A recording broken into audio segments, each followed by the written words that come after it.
Olá, pessoa maravilhosa, aqui é a Andresa e hoje nós vamos então para o próximo capítulo 11 do livro A Arte de Meditar, de Joel Goldsmith. Nome do capítulo: Porque o amor é Deus. O segredo de como viver com os outros é vivermos e movermos-nos sintonizados com a consciência cósmica. Qual é o segredo do nosso relacionamento com as pessoas? Como conseguir que esse relacionamento seja harmonioso? Do ponto de vista humano, relações satisfatórias entre pessoas humanas e grupo de pessoas dependem da qualidade da comunicação. Frequentemente resultam em incompreensão, devido à crença de que há muitas mentes com interesses diferentes, de que podemos tirar algo de alguém ou de que podem tirar algo de nós. O caminho infinito, contudo, considera esse problema sob luz inteiramente diversa. O segredo reside em reconhecer que não somos seres separados uns dos outros, mas que a nossa unidade com Deus nos liga a todos os seres. Deus é a mente individual. A mente de Deus em mim reverencia a mente de Deus em vós. A inteligência infinita está agindo através de vós. Uma inteligência fala, uma inteligência ouve. Nós somos um. Estamos de acordo não porque vós concordais comigo, mas porque Deus concorda com Ele mesmo. Deus é o Espírito único, portanto, em nossa mente única não pode haver incompreensão. Deus fala a Deus, vida se revela em vida, alma se comunica com alma. Nada mais sou do que um instrumento através do qual a inteligência infinita e o amor divino estão sendo revelados à inteligência infinita e ao divino amor daqueles que entram no âmbito de minha consciência. No fluxo do amor que transborda de mim para vós e de vós para mim, não há separação. As pressões do mundo não só nos separam de Deus, como também separam o homem do homem, o homem da mulher, o pai do filho e vice-versa, o amigo do amigo, o empregado do empregador. O mundo nos fez inimigos naturais um dos outros, e o grande animal, o homem, saqueia todos os outros animais. O caminho do mundo é a separação. O caminho do Cristo é a unidade. Isaías aprendeu esse sentido de unidade quando disse: o lobo habitará como o cordeiro e o leopardo como o cabrito. Permanecerão juntos o corvo e o leão, não se ferirão, não se destruirão em todo o meu solo sagrado. O amor é um ingrediente essencial em todas as relações satisfatórias. Nosso amor a Deus se manifesta em nosso amor aos homens. Somos um com Deus e um com todos os seus filhos, com nossas famílias e parentes, com os membros da nossa igreja, com os associados de nossos empreendimentos, com os nossos amigos. Quando reconhecemos Deus como nosso vizinho, tornamos-nos membros do lar divino, santos no reino espiritual. Há uma completa rendição de si mesmo ao mar infinito do Espírito. Os bens de Deus fluem para nós, através de todos os que fazem parte do nosso universo. Aos que vivem em comunhão com Deus, servindo através do próximo, a promessa é literalmente cumprida. Tudo que eu tenho é teu. Desvanece o desejo por algo ou alguém. Pessoas e coisas tornam-se parte do nosso ser. O que abdicamos, temos. O que abarcamos com a garra da posse, perdemos. Atraímos aquilo que renunciamos. Conservamos aquilo que perdemos. Tudo que deixamos livre liga-se a nós para sempre. Não devemos manter ninguém em servidão por dívida de amor, ódio, temor ou dúvida. Não devemos reclamar amor de ninguém. Devemos, ao contrário, convencer-nos de que ninguém nos deve, somente quando nós nos considerarmos devedores de uma obrigação, sem mantermos quem quer que seja com o nosso devedor. Somente então poderemos considerarmos livres, deixando o mundo que nos cerca livre. O transbordamento dessa experiência alcançará outros que são também instrutores de Deus, e estes permutarão conosco vibrações superiores, auridas na mesma fonte infinita. Se reclamarmos amor de alguém, essa atitude de exigência obstruirá, limitando o fluxo de amor para nós, mantendo nossa união consciente com Deus, pela compreensão de que eu e o Pai somos um. Desobstruiremos o canal, através do qual a atividade de Deus flui para nós, por meio de todos os que são receptivos e respondem ao impulso divino. Nosso contato com Deus determina nosso contato com todas as pessoas ou lugares, do modo que posso desempenhar um papel no desdobramento de nossa experiência diária. Todo o universo e somente pessoas e lugares que nos cercam são veículos que nos conduzem a essa visão da unidade. No mundo onde quer que haja um bem, ele encontrará um caminho para derramar-se sobre nós. O bem que nos invade vem da graça, que fluirá indefinidamente, se não interferirmos no planejamento segundo o qual ele deverá manifestar-se. Compreendendo que Deus é o doador único de todos os bens, devemos ater-nos a aceitar apenas aquelas coisas que são nossas, por direito humano. Se tivermos de arrostar algumas ações pelos tribunais de justiça, naturalmente tomaremos os cuidados humanos necessários para conduzir a demanda e apresentar nosso caso da melhor maneira possível. No entanto, nossa fé e confiança não devem repousar no tecnismo dos processos legais, mas em Deus, fonte de toda a justiça. Juízes, jurados, advogados, testemunhas serão considerados meros instrumentos para exprimirem a justiça de Deus. A atitude dos outros para conosco é problema deles. Agindo de acordo com o bem ou contrariamente a ele, a colheita lhes pertence. Os outros só têm possibilidade de fazermos algum mal se interessariamente estivermos esperando deles algum bem.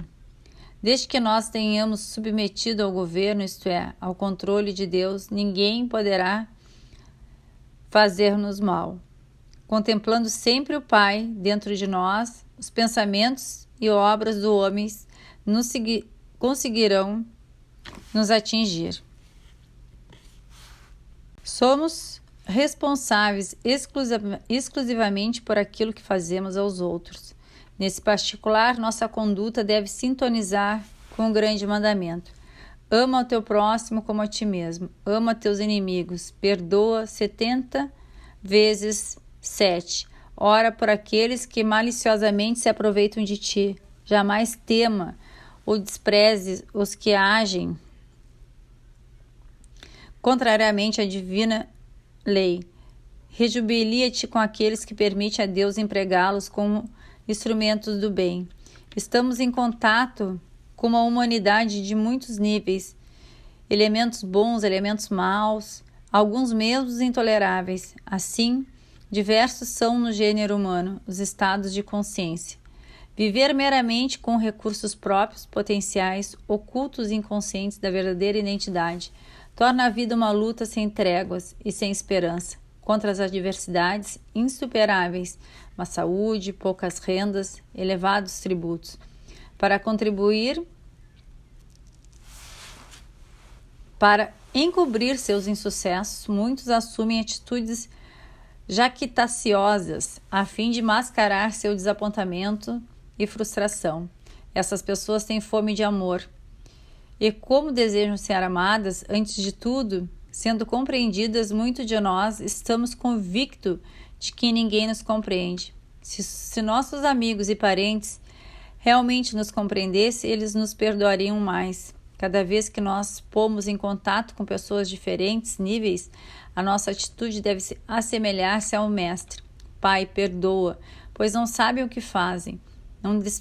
Não despertaram para sua cristificação. Não o bastante as aparências. Deus é o seu verdadeiro ser, a única lei que os governa, e suas qualidades são de Deus. Há somente exclusivamente um ser infinito, assim como há somente uma vida, a vida de Deus permeando nosso jardim, expressando de vários diversos modos, ainda que nossos amigos e conhecidos possam contar-se a centenas a uma só vida única e manifestar-se individualmente, lembrando-nos que o nosso ser é um, com Deus, nada temos a temer. Nessa unidade não pode haver discórdia, desarmonia e injustiça. Nosso senso de benevolência resulta da compreensão que ninguém nos pode causar dano por causa da graça de Deus, que mantém e sustenta nosso parentesco com o Pai e com toda e qualquer circunstância. Há um fio invisível unindo-os todos uns aos outros. Esse fio é o Cristo. Se estivermos atados por laços materiais de qualquer natureza, cedo eles se tornarão frágeis, sejam eles de sangue, casamento, membros de organização ou qualquer forma de obrigação humana. Se forem de natureza estritamente material, causarão tédio.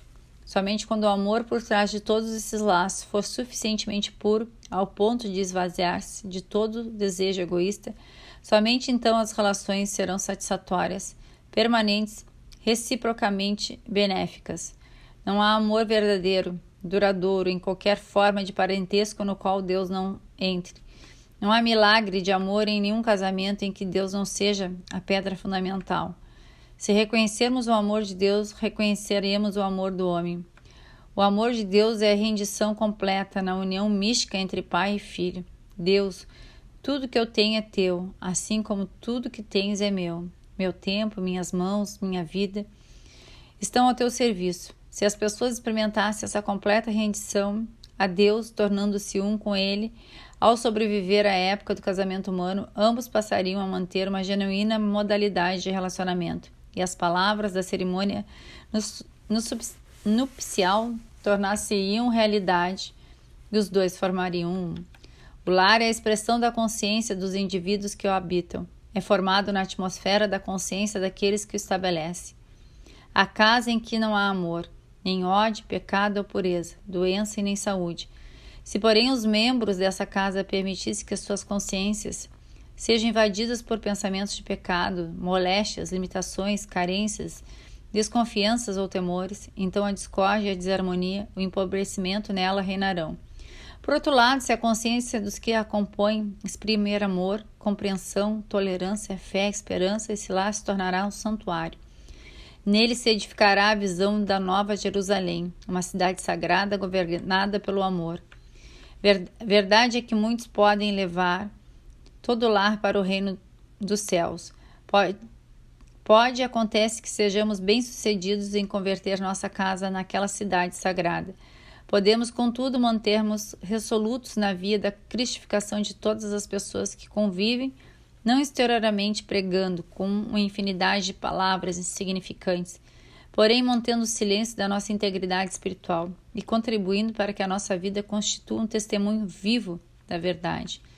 O Mestre, assim, procedeu com seus seguidores, abismando-se do silêncio do seu próprio ser e não hesitou em afastar-se das multidões que o oprimiam, para buscar Deus na solidão dos seus retiros.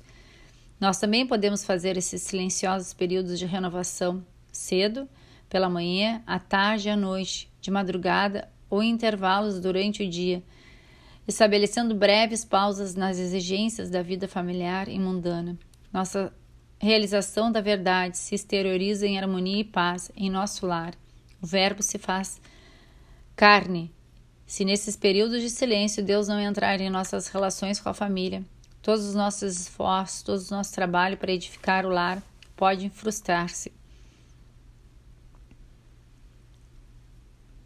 A água material, o pão, o vinho que passamos a dar aos membros da família, o serviço não satisfazem, logo voltarão de novo a sentir fome e sede.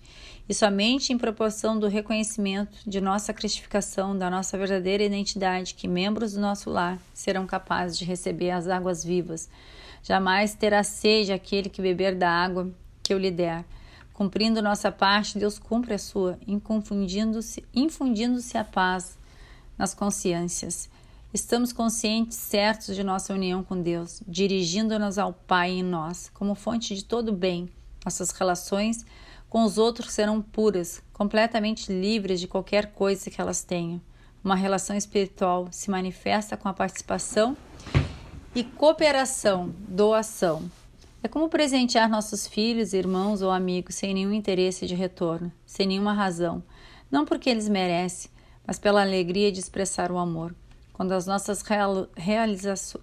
nossas relações se basearem não no que ganhamos dos outros, mas no que jaz em nossos corações para dar ou compartilhar com os outros, não somente dinheiro, mas todos os bens da vida, cooperação, compreensão, confiança, perdão, ajuda, e só então aquelas relações serão permanentes, puro, espírito verdadeiro, oferecimento de nós mesmos, porque o amor é Deus. Gente, que capítulo lindo, que capítulo maravilhoso, que livro maravilhoso. Muito bom estar aqui com você. Um grande beijo e até o próximo capítulo.